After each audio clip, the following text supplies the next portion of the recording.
25 ডিসেম্বরে না আমরা আগে পার্ক স্ট্রিট যেতাম, তবে শুধুমাত্র লাইটিংয়ের জন্য এদিক থেকে ওদিক হেঁটে বেড়ানো ছাড়া তো আর সেরকম কিছুই নেই।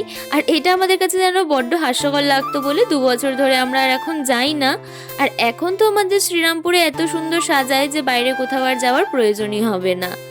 তা আমরা সকালবেলা বেরিয়েছিলাম, যেহেতু অভি গাড়ি নিয়েই কাজ করে, তো ওর একটু মোটা ধরনের জ্যাকেট নেওয়ার ছিল। আর এই জ্যাকেটটা পরে তোকে বেশ ভালো লাগছিল, তাই এটা ও নিয়েছে।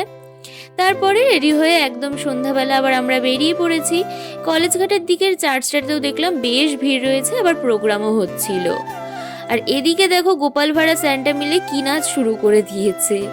আর এই বছর কিন্তু বেশ ঠান্ডা পড়েছে, তাই না?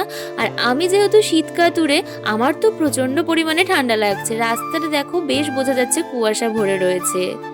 তারপরেই আবার আমরা চলে এসেছি, যাচ্ছি একটু সেন্ট ওলাফ চার্চের দিকে।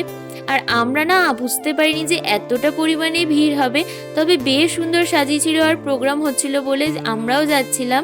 আর আমরা তো অর্ধেক রাস্তায় গিয়ে যা একটা পরিমাণে ভিড় দেখলাম যে আমি আর ভেতরে ঢোকার একদম সাহসই পাইনি। তো আমি এখান থেকেই ব্যাক করে গেছি। তার মধ্যে আমাদের খিদে পেয়ে গিয়েছিল, আর বাইরে বেরোলে না খেয়ে তো খুব কম সময় ফেরা হয়, তাই আমরা গিয়েছিলাম একটু আর ক্যাফেতে। আর এই ধরনের নুডলসগুলো না অভি খেতে ভীষণ ভালোবাসে, যেহেতু ও একটু ঝাল কম খায়, তো এগুলো ওর ভীষণ প্রিয়। তো এদিকে আমরা খাওয়া দাওয়া করে নিয়েছি। আজকের দিনটা তো আমরা এইভাবেই কাটালাম। তো চলো আজকের মতো এতটাই, টাটা।